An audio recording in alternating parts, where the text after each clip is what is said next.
Bonjour à tous. Alice était complètement abattue, comme cela arrive à tous. Elle venait de perdre sa maison, ses enfants.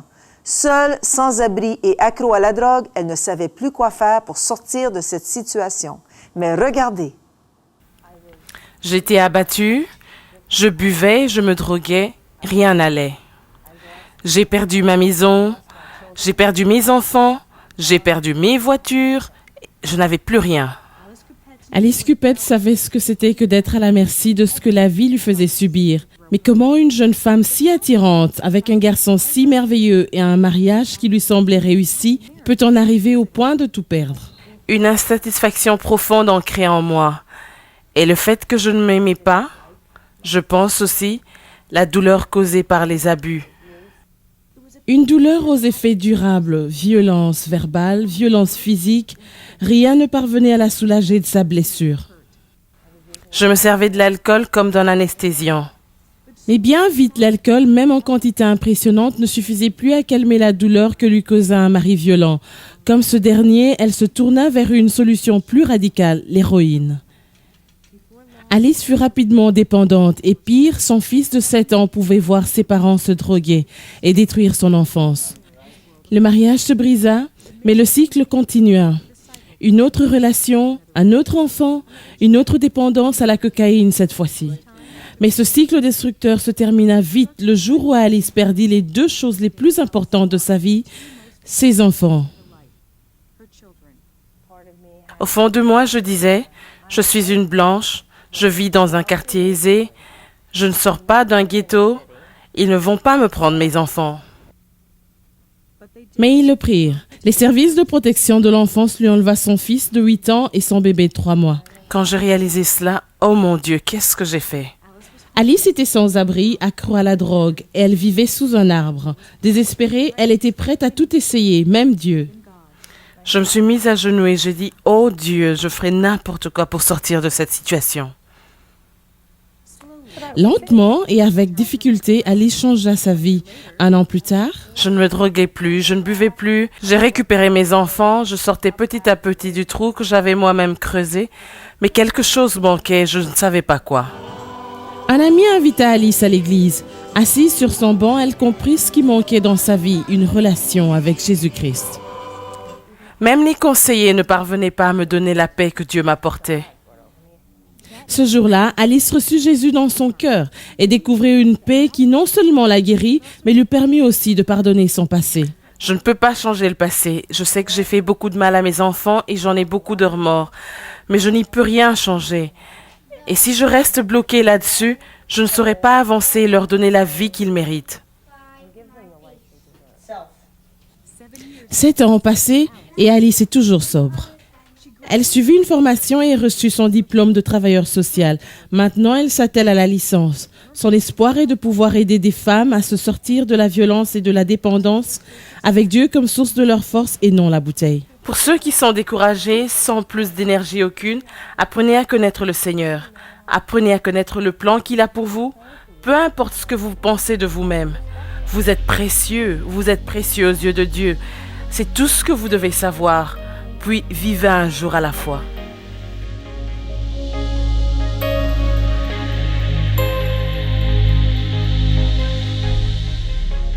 Quel bon témoignage. Tu sais, Jean, que quand on met Dieu au milieu de notre situation, au milieu de nos circonstances, on est vraiment gagnant. Oui, et qu'est-ce qui est le plus important? Comme Alice, vous savez, des fois, on se tourne vers la drogue, on se tourne vers l'alcool, mais quand on se tourne vers Dieu, je vous le dis, c'est là qu'il se produit un miracle. Et moi, je vous invite à la maison, là. Si vous n'êtes jamais tourné vers Dieu, peut-être vous avez essayé tout comme Alice, mais moi, je vous invite d'essayer Jésus, de faire une expérience aujourd'hui avec Jésus. Si vous voulez, dites après moi, et avec Louise et moi cette prière. Dites, Jésus, Jésus, je t'ouvre mon cœur. je t'ouvre mon cœur. Pardonne tous mes péchés. Pardonne tous mes péchés. Je t'accueille aujourd'hui Je t'accueille aujourd'hui, comme Seigneur et Sauveur. Seigneur et Sauveur. Amen. Amen. Et vous savez, à la maison, si vous avez fait cette prière, téléphonez-nous au numéro qui est au bas de l'écran.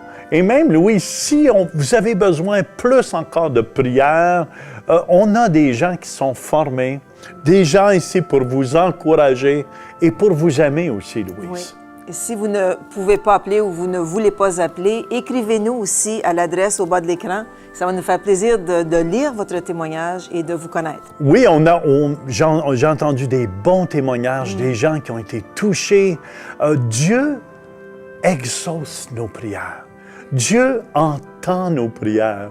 Et Dieu vous aime à la maison, là. Vous n'êtes pas seul. Dieu est là avec vous. Jésus veut toucher votre cœur et votre vie. Amen. Oui. On a commencé un enseignement, on va regarder un clip, puis c'est un enseignement qui nous parle d'aller de gloire en gloire, d'étape en étape. De progrès en progrès. Puis j'aimerais lire le verset thème ou le verset clé de cette étude. Tournez avec nous dans votre Bible si vous l'avez, sinon allez la chercher parce qu'on va avoir un clip d'enseignement qui suit. Alors, ça nous dit dans 2 Corinthiens 3 au verset 18, « Nous tous qui, le visage découvert, contemplons comme dans un miroir la gloire du Seigneur, nous sommes transformés en la même image, c'est-à-dire en l'image de Dieu, de gloire en gloire, comme par le Seigneur l'Esprit ou comme par l'Esprit du Seigneur. » Parce que Jean, c'est vraiment l'Esprit du Seigneur qui nous transforme en l'image de Dieu. C'est justement, on a besoin, Louise, de l'Esprit Saint. C'est pour ça, même dans ce clip-là, qu'est-ce que j'aime beaucoup, je vais parler des défis, Louise. Souvent, on a des défis, des situations qu'on a à rencontrer dans notre vie. Et souvent, on peut s'écraser devant le défi ou on peut surmonter le défi. Et dans ce clip-là, Louise, je vais parler justement comment nous, si on va aller de gloire en gloire, on ne doit pas avoir peur des défis. On a vu David. David a eu des défis. Il était berger, il a dû se battre avec l'ours, il a dû se battre aussi avec le lion. Et c'est ça qui l'a formé pour l'amener devant Goliath un jour. Peut-être vous avez des Goliaths dans votre vie présentement, ou peut-être que vous êtes rendu, vous avez un défi à surmonter. Moi, je vous dis, découragez-vous pas aujourd'hui, là. Vous pouvez surmonter ce défi. Et on va écouter dans cet enseignement-là aussi, je vais parler, Louise, un défi qu'on a, les francophones, là, à la maison, là, c'est les Français et les Anglais, Louise. Et je vais en parler dans ce clip-là, un peu des Français et des Anglais, et comment c'est important, Louise, qu'on puisse se pardonner les uns les autres. Alors, j'encourage les gens maintenant à rester à l'écoute et à écouter le clip d'enseignement qui suit. Jean 3, verset 34 nous dit « Car celui que Dieu a envoyé dit les paroles de Dieu, parce que Dieu ne lui donne pas l'esprit avec mesure. » Voyez-vous pourquoi c'est important que moi, je vous parle ce matin? Et comme je suis appelé de Dieu, je vous amène un message du royaume de Dieu afin que vous aidez à cheminer. Vous allez voir, j'ai eu des révélations cette semaine. Là, ça va vous. Certains, les fusibles vont sauter tout à l'heure. Mais puissant pour vous aider à comprendre comment ça se fait que les gens agissent de telle et telle façon. Pourquoi les gens sont pas capables de s'épanouir dans leur vie? Fait que je pense qu'il est très, très important, amen, d'être sous une autorité de Dieu, parce que l'homme a été défait avec les années depuis Adam jusqu'à aujourd'hui. Puis Dieu a placé des hommes comme moi, puis d'autres hommes de Dieu que Dieu appelle dans les 5 ministères pour former les gens, pour vous aider à pas que vous soyez emportés à tout vent de doctrine, après ça que vous soyez confus. Vous savez, cette semaine, j'ai eu, comme pasteur, des fois, j'ai pas mal de situations à régler. Croyez-le, quand tu as 300 personnes, puis en plus, on a Québec, et on a d'autres personnes aussi dans le monde entier, des fois, ça me donne certains défis. Puis j'étais là, Seigneur, j'avais à peu près 10 problèmes à régler. Je ne sais pas si ça vous a déjà arrivé, ça. Tu sais, tu as une montagne à payer, tu as une autre montagne à voir là, tu as une autre montagne. Qu'est-ce que tu sais? Tu es entouré de montagnes. Mais j'étais en prière cette semaine, puis savez-vous qu'est-ce que Dieu m'a dit?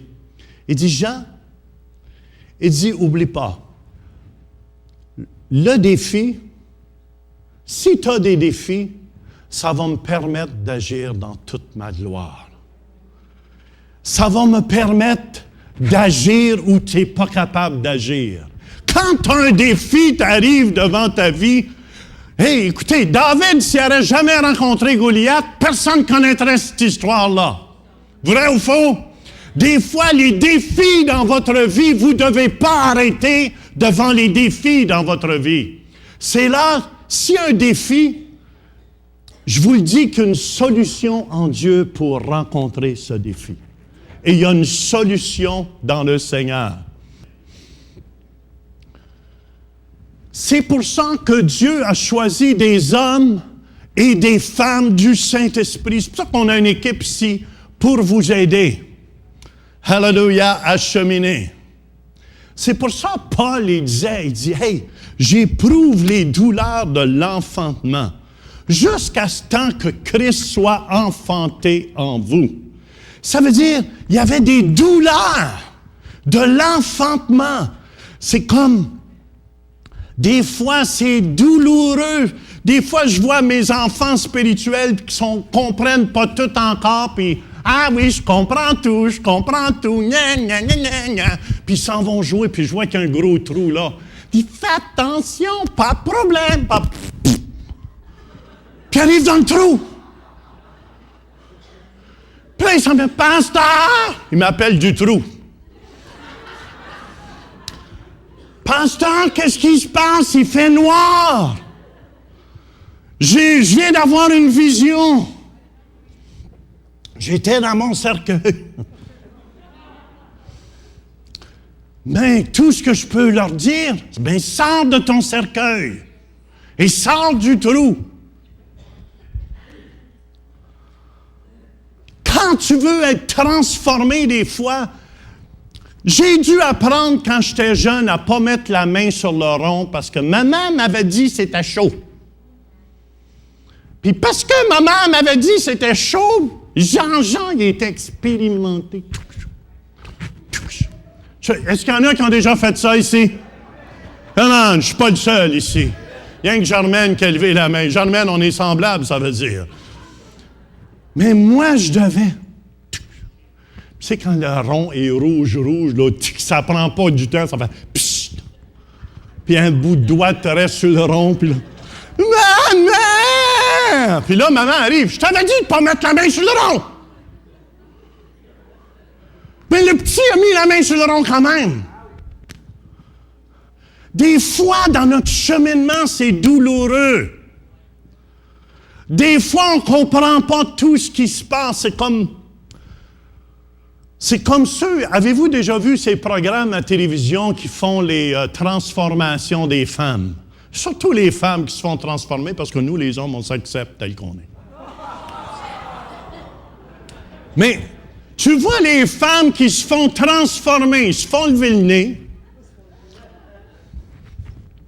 ils se font grossir les lèvres, les babines, ils se font grossir la langue, 4-5 piqûres dans la langue, par une grande langue molle qui parle. Puis là, les oreilles, ils les font décoller. Non, recoller, je sais. Puis là, tu les vois pendant 3 mois de temps, ils sont fait casser le nez, tu sais, je veux dire. Tu vois ça, là, il prend un morceau de genou, puis il met ça dans le joue, puis tu as des joues bombées. Puis là, tu vois la femme, elle souffre pendant 3 mois de temps. Puis là, elle dit, me voici, je suis refait à neuf. Non, tu n'es pas refait à neuf. C'est seulement Jésus qui peut faire ça. Mais c'est douloureux. Puis dans notre cheminement, des fois, c'est douloureux. Spécialement quand on commence à voir qu'est-ce que Dieu veut changer dans notre vie. Amen. Quand Dieu veut veut changer quelque chose, on dirait ça fait mal. Moi, dernièrement, je vous ai dit que Dieu travaille sur moi, sur la vitesse, sur la route. Ben, un matin, je n'ai pas tout obéi. C'est parce que ma femme est en retard.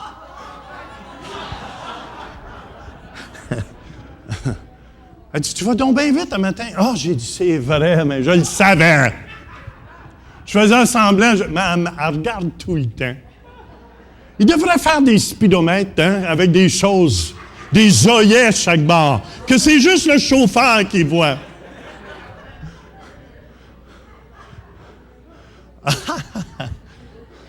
Ma femme, jamais elle s'assoit à côté de moi sans rien dire. Combien tu vas, Jean, elle le voit, c'est. Elle veut me faire sentir un peu coupable, c'est. Comment tu t'en vas, là?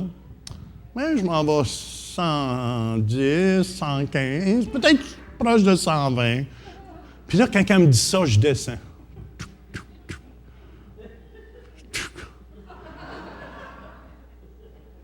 Là, l'Esprit Saint me convainc en arrière. Descends. C'est parce que, man, il faut qu'il se passe un réveil au Canada chez les polices, dans la loi, qu'on puisse aller un peu plus vite quand même. Êtes-vous d'accord? Une révolution. Hey, je t'apprends à changer mon sujet. Puis, mais je fais juste vous dire, je t'apprends à changer. Même si ma femme n'est pas là. Louis, je ne t'ai pas demandé de répondre là-dessus.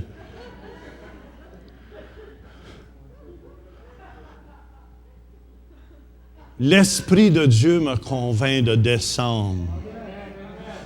Spécialement quand je m'en vais dans une zone de 60. C'est tellement plus dur quand tu as une grosse voiture. Ça n'avance pas.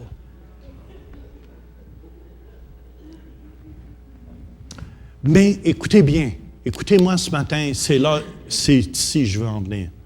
Souvent, il y a des gens qui n'avancent pas dans leur vie parce que vous ne vous laissez pas corriger. Où est-ce qu'il y a besoin de changement? Il faut laisser Dieu nous transformer. Est-ce que vous me suivez? Puis souvent, il y a des blocages dans la transformation. Et je veux vous dire des blocages que j'ai vus. Cette semaine, comme pasteur, j'ai expérimenté un blocage que les francophones ont. Oh, voulez-vous l'entendre? J'ai expérimenté, puis sentez-vous pas coupable, là, puis tout condamné. Quand j'ai dit qu'on va avoir un service en anglais, les Anglais vont-tu tout nous voler, tout nous prendre? Come on! Ah oui, attends, j'ai eu des commentaires. J'ai dit, oh, je viens de toucher à quelque chose de délicat. Puis écoutez-moi, Dieu veut qu'on aille de gloire en gloire. Puis écoutez, mes frères anglophones, je vais vous dire la vérité ce matin. Là. Soyez pas choqués. Mais les Français ont été un peu refutés dans le passé. Vous devez comprendre, ça a commencé peut-être à la bataille dans les 1600 à Québec, sur les plaines d'Abraham avec Wolfe puis Montcalm. Et à partir de ce moment, il a commencé à avoir une haine. Puis écoutez-moi tout le monde, je veux que vous compreniez un côté spirituel. Il y a une haine qui a commencé à monter à ce moment-là dans le cœur des francophones contre les anglophones.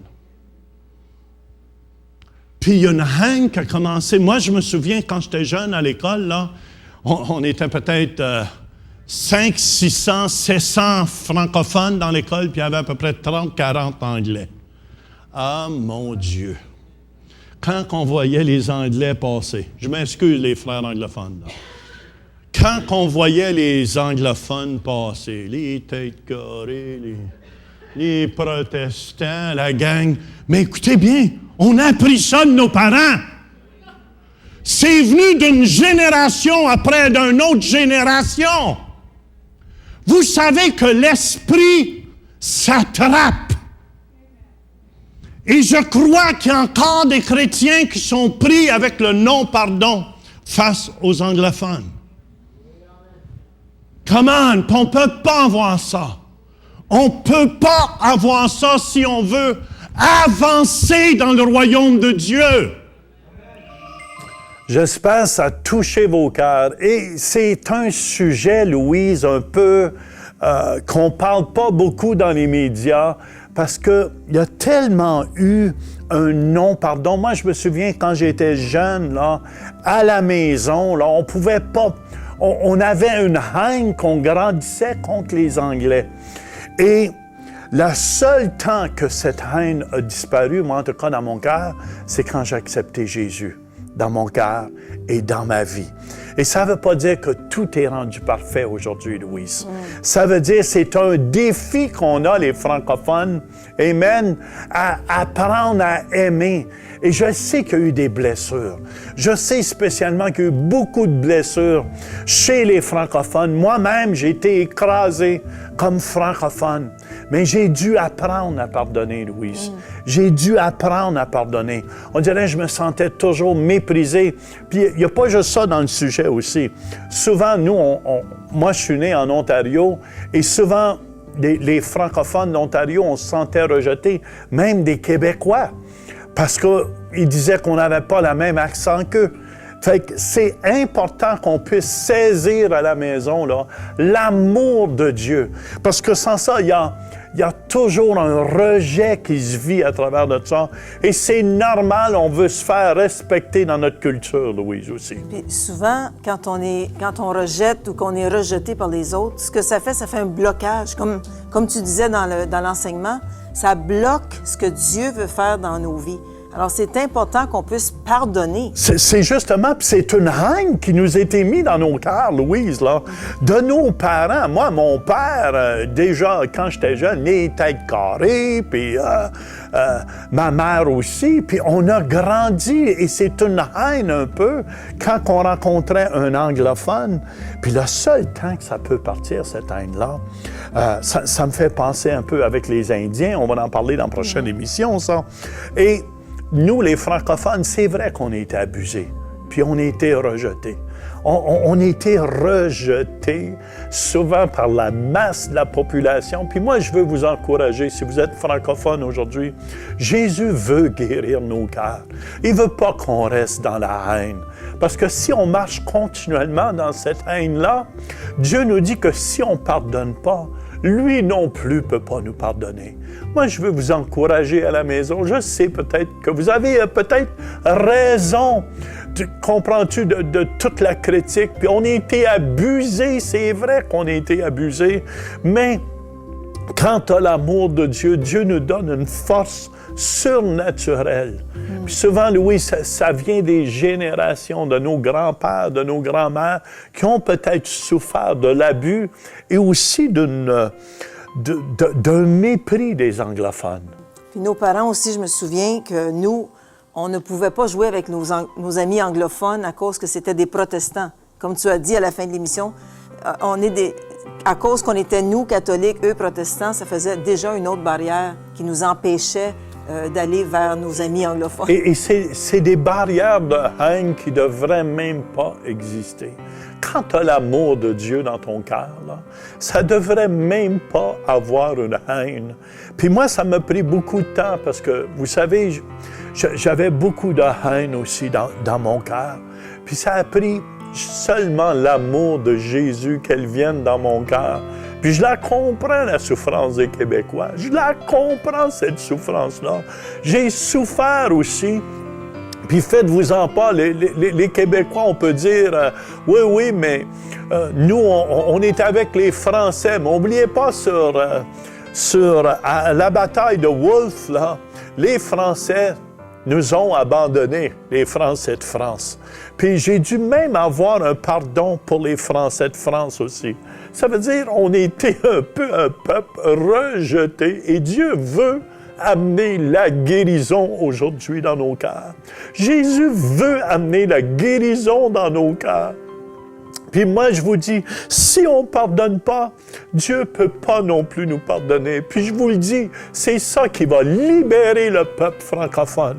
C'est ça qui va libérer les nations francophones, Louise. Parce que même si on va en France, tu le sais, même les Français de France sont pas mal, je dis pas c'est majoritaire, mais c'est presque majoritaire, une haine contre les Américains. Puis il faut donc, Louise, pardonner. Puis je veux qu'on s'unisse, on se donne la main ensemble. Si vous voulez à la maison, je vous le dis que le Seigneur veut nous libérer comme peuple. Puis si vous voulez, faites juste dire après moi, Seigneur Jésus, Seigneur Jésus, je pardonne je pardonne aux anglophones aux anglophones tout mal qu'ils nous ont fait, tout mal qu'ils nous ont fait, volontairement volontairement ou involontairement. ou involontairement. Viens mettre de l'amour dans mon cœur, Jésus. Viens mettre de l'amour dans nos cœurs. Je ne veux pas marcher dans cette Je haine-là. ne veux pas marcher dans cette haine. Amen. Amen. Et si vous avez prié avec nous à la maison, téléphonez-nous. Si vous avez besoin de plus de prières, on a des gens qui ont reçu cet amour de Dieu. Je vous le dis que ça prend l'amour de Dieu dans nos cœurs, Louise, pour pardonner. Sans ça, si on n'a pas cet amour de Dieu-là dans nos cœurs, c'est impossible de pardonner. Parce qu'il y a trop eu de blessures qui ont été faites. Et c'est seulement l'amour de Dieu, quand il vient dans nos cœurs, que ça nous permet de pardonner ces choses-là. Alors, j'encourage les gens qui nous écoutent, si vous avez été touchés par ce témoignage, par cet enseignement, téléphonez et parlez à quelqu'un qui peut vous aider, qui peut vous encourager. Alors, on vous encourage à le faire aujourd'hui. Puis, sachez, Louise et moi et toute l'équipe ici de Réveil, on vous aime. Puis, on vous apprécie beaucoup. Tous les francophones, on vous aime beaucoup. Je vous encourage à visiter notre site Web pour réécouter les enseignements et participer à nos services en direct les dimanches et les mardis. Vous pouvez aussi devenir partenaire de l'émission Réveil en semant financièrement. Pour un don de 25 $ ou 20 € ou plus par mois, vous recevrez le DVD du mois ainsi que notre lettre de nouvelles. Vous pouvez maintenant donner en ligne par Visa et Mastercard ou nous envoyer votre don directement à l'adresse qui paraît à l'écran. En donnant, vous nous aidez à propager la bonne nouvelle dans le monde francophone. Merci de votre générosité et continuez à marcher de gloire en gloire.